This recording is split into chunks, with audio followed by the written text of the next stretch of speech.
Firaun tu ada jasa. Dia bagi makan orang ribu-ribu satu hari. Dia bagi gaji pekerja dia ribu-ribu. Jasa lah tu.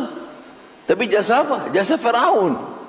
Parah dah Anwar ni. Bila dia kata Firaun pun berjasa kerana memberi orang makan dan membayar gaji pekerja.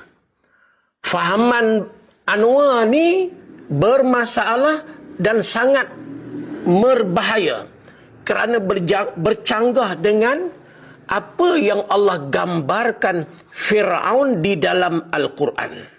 Pertama, Al-Quran tidak pernah memuji Firaun.